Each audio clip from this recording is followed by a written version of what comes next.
Dan pada saat pidato wisuda oleh rektor saat itu, waktu itu rektornya Profesor Fahrudin, meminta saya berdiri di tengah-tengah wisudawan itu, mana ini yang namanya sumbangan baja.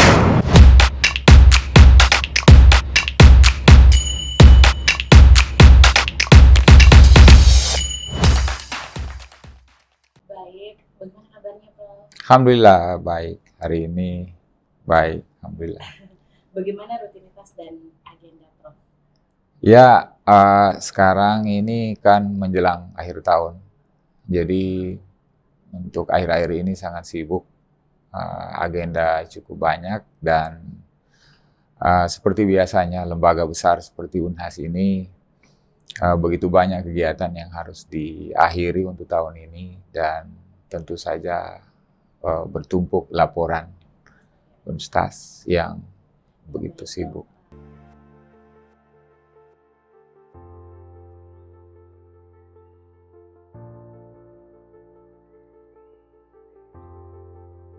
Saya itu dilahirkan di suatu pulau yang mungkin pulau itu kalau disebut nggak terlalu banyak orang yang kenal. Namanya Pulau Taliabu. Pulau itu sangat terpencil di Maluku Utara. Jadi pulau yang begitu damai tapi cukup terpencil sehingga tidak banyak yang mengenal. Masa kecil saya di situ, SD, di mana pada saat itu sangat terbelakang sekali. Dan kita pun berkuliah, sekolah itu pindah-pindah tempatnya. Dan hingga SMP juga di sana, ya nanti SMA baru mencari tempat yang agak sedikit berkembang. Keluarlah saya pada saat itu di masa kecil itu dan berpikir bahwa kalau kita tidak keluar dari daerah yang terpencil seperti ini, pasti akan sulit barangkali ke depannya. Sehingga keluarlah dari pulau itu pada masa SMA, dan cita-cita saya waktu itu sebetulnya ingin menjadi guru.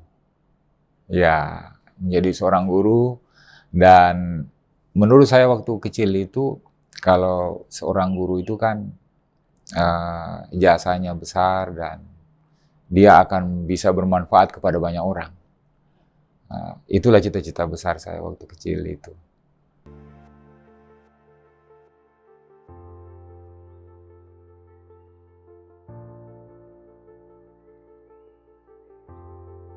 Jadi cukup banyak teman-teman akrab saya yang pada akhirnya di zaman masa kuliah juga di Unhas itu mereka bertanya, oh namanya sumbangan baja ya? Oh ya. Pertama mereka menganggap saya itu orang dari Sumatera. Karena baja itu kan ya ada di Sumatera atau bahkan di luar negeri itu banyak orang menggunakan nama baja. Sejarahnya itu pada saat saya lahir, ayah saya yang sekarang masih ada, kemana-mana kira-kira mencari nama yang baik untuk anaknya. Tapi pada satu saat dia terinspirasi kok mungkin seorang anak kalau diberi nama sumbangan itu dia akan bisa bermanfaat gitu untuk banyak orang. Jadi sebetulnya nama itu mirip dengan nama Dharma ya, mendarmakan sesuatu kepada orang. Tapi pada akhirnya dia memilih nama itu dan baja itu adalah nama ayah saya yang sebetulnya itu ada nama Laode di dalamnya. Ya, ada nama Laode tapi ayah saya itu memilih untuk tidak menggunakan nama itu karena nggak tahu lah, mungkin nggak relevan lagi menurut dia.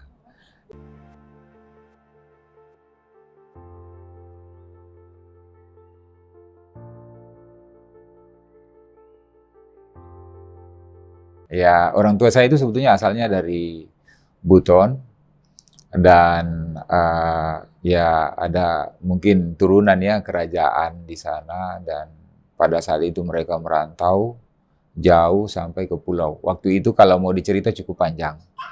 Waktu eh, kita kenal dulu di Pulau Sulawesi ini ada gerombolan dan macam-macam pada zamannya lah, sehingga hidup itu kurang aman saat itu, sehingga mereka lebih senang untuk kira-kira mengembara jauh lah untuk mencari yang lebih aman pada saat itu.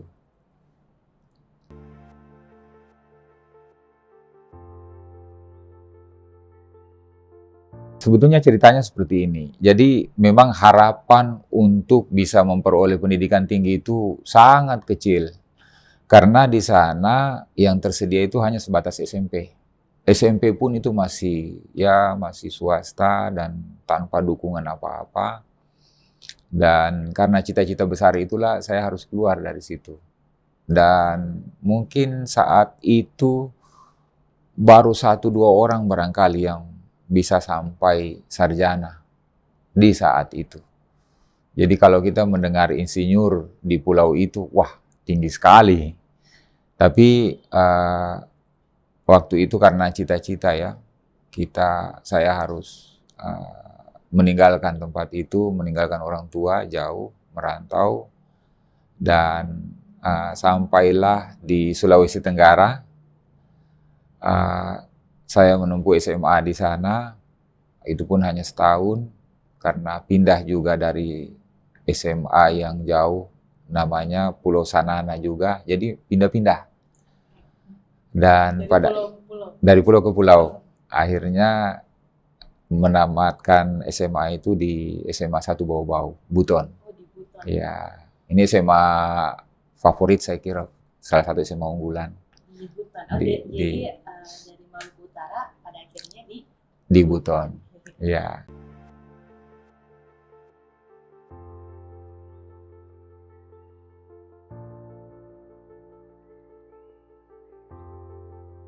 Jadi kalau saya kembali sedikit, dari guru. ya. Jadi waktu itu saya tes masuk perguruan tinggi, saya memang milih UNHAS. UNHAS waktu itu memang punya nama bahwa universitas yang baik di Sulawesi, Indonesia Timur itu adalah UNHAS. Sehingga masuklah saya di Departemen Ilmu Tanah. Ya. Di Departemen Ilmu Tanah saya melihat, waduh ini ternyata langsung switch saya. Artinya guru juga kan bisa guru besar. Saya melihat para profesor di perguruan tinggi, waduh inilah guru ini. Mungkin cita-cita saya nanti seperti ini nih, yang dulunya guru. Alhamdulillah waktu itu, dan itu bisa tercapai karena saya ya alhamdulillah masuk sebagai jajaran mahasiswa berprestasi. Sempat menjadi mahasiswa teladan di UNHAS, kemudian sempat juga menjadi wisudawan terbaik Universitas Hasanuddin tahun 1988. Pada saat itulah betul-betul saya firm bahwa saya harus menjadi akademisi karena senang dengan kehidupan kampus, dan pada saat pidato wisuda oleh rektor saat itu, waktu itu rektornya Profesor Fahrudin, meminta saya berdiri di tengah-tengah wisudawan itu, mana ini yang namanya sumbangan baja. Wah ini wisudawan terbaik kita saat ini, dan anak das sekarang saya tawari untuk menjadi dosen langsung di UNHAS. Tanpa kamu harus tes. Jadi begitu luar biasa, saya merasa seperti apa ya, wah inilah dunia yang saya impikan ini. Saya harus menjadi akademisi.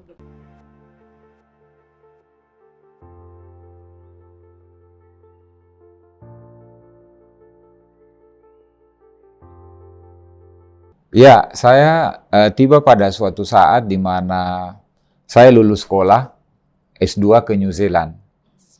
New Zealand ini adalah negara yang kita tahu semua ya, negara makmur dan luar biasa juga pendidikan di sana. Dan saya mulai mendalami ilmu geospasial di sana. Saya melihatnya bahwa ilmu geospasial ini bisa diterapkan di semua bidang kehidupan. Sehingga saya tertarik di situ, saya belajar remote sensing di sana. pemetaan, pemotretan lewat udara. Jadi ilmu saya itu kalau yang terkait dengan pemotretan. Jadi saya ngerti sekali itu teori-teori kamera, uh, scanner, Oh, jadi kita ilmu belajar. juga berkaitan dengan dunia broadcasting seperti itu ya, Prof? Bukan Jadi, broadcastingnya, tapi sarananya. oh, sama. Iya, di ilmu tanah itu kita belajar tentang ilmu pemetaan. Dalam Tahun memetaan berapa itu, Prof? itu sejak masuk ilmu tanah itu kita sudah belajar pemetaan tahun 84. Oh, 8. Ya. Kemudian di New Zealand lebih fokus lagi betul-betul ke ilmu pemetaan. Di sana kita belajar bagaimana menggunakan kamera untuk memetakan bumi. Karena bumi ini kan dipetakan dengan menggunakan sejenis kamera juga, tapi kameranya itu satelit. Ya, itulah geospasial. Geospasial itu adalah ilmu yang mempelajari tentang bagaimana merekam suatu fenomena, kemudian menggambarkannya dalam suatu bentuk peta, menganalisanya, dan sampai ke pengambilan keputusan. Itulah ada perencanaan.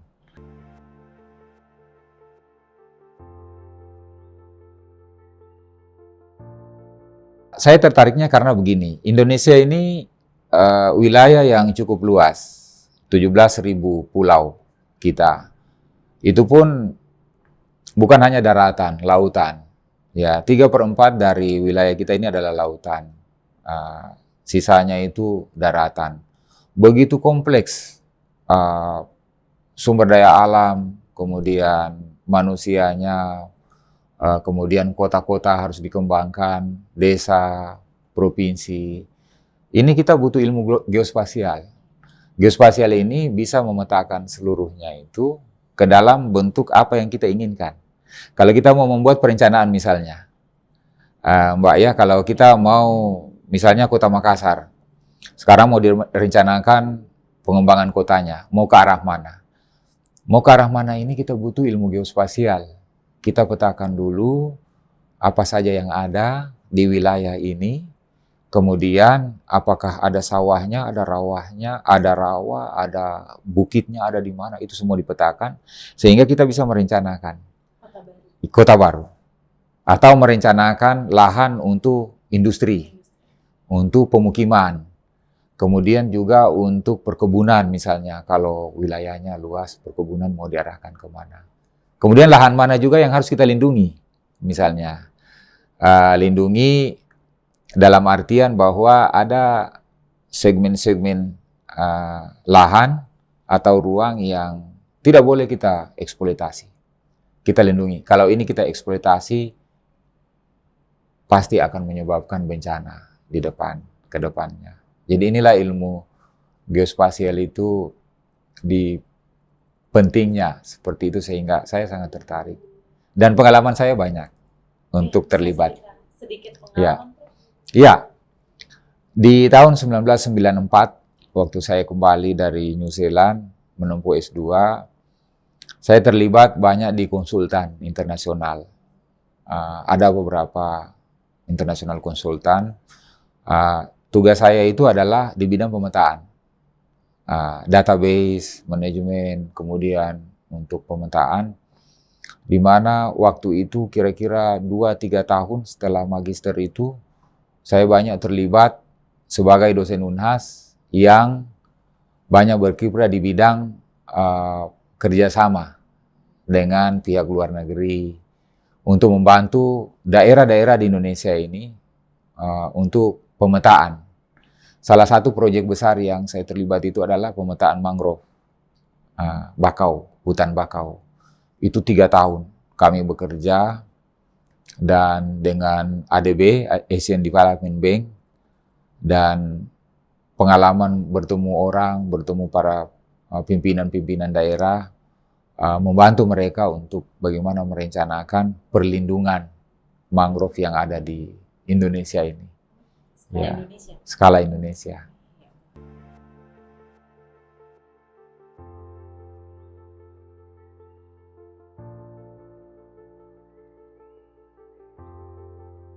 Tantangan terbesarnya itu adalah sebetulnya cukup banyak. Tapi yang pertama itu tantangannya adalah bahwa saya harus bisa menjawab pertanyaan bahwa seorang dosen itu harus doktor. Iya. Jadi pada saat itu terlibat di berbagai macam konsultan, nasional maupun internasional. Lantas waktu itu saya kan baru bergelar magister. Jadi ini merupakan suatu tuntunan besar. Apakah saya harus meninggalkan semua pekerjaan yang sementara berjalan dari sisi karir juga mungkin bagus. Tapi seorang dosen itu kan harus doktor. Tuntutan hari ini seorang seorang dosen itu harus doktor. Sehingga tantangan besarnya harus saya bisa menjawab pertanyaan apakah saya tinggalkan semua pekerjaan ini, kemudian mencari beasiswa dan kemudian memasuki suatu kehidupan yang baru karena doktor itu 4 tahun dan itu harus keluar negeri lagi. Kenapa harus keluar negeri? Karena itu cita-cita saya. Sehingga tantangan saya itu harus kemana-mana mencari beasiswa untuk membiayai saya untuk doktor. Dan alhamdulillah waktu itu dengan waktu yang cukup panjang dapatlah itu. Ini. Dan tantangan terbesarnya juga bagaimana menyelesaikan doktor. Dengan keadaan yang krisis waktu itu Indonesia, 1998 pas berangkat, krisis besar, ya krisis moneter dan juga negeri kita juga dalam keadaan seperti itu, harus meninggalkan keluarga, pergi sekolah, dan harus dijalani semua. Dan di Australia, ya ngambil S3 itu di Sydney University, ya universitas tertua di Australia itu, dan universitas besar. Di sana saya ngambil geoscience. Geoscience itu di mana geospasial ini ada, ilmu itu ada. Jadi dari dulu memang saya punya cita-cita besar itu menjadi seorang ahli geospasial. Dan saya dapatkan di Sydney University, ya universitas terbesar di Australia, tertua. Oh, ya. 98. 98 sampai 2002. Ya, jadi 4 tahun persis. Jadi Ya. di Sydney tidak bersama keluarga di Indonesia. Keluarga akhirnya ikut. Akhirnya. Ya, anak saya 2 orang besar di Sydney. Waktu kesananya masih kecil. Bahkan ada yang masih bayi. Yang sekarang putri saya sekarang udah dosen juga di UNAS.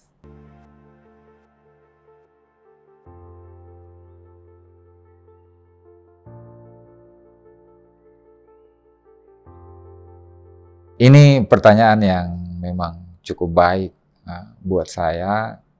Jadi sejak saya balik doktor dari Australia, punya banyak ilmu, banyak pengalaman. Di Australia juga saya sempat di-hire sebagai konsultan di kementerian.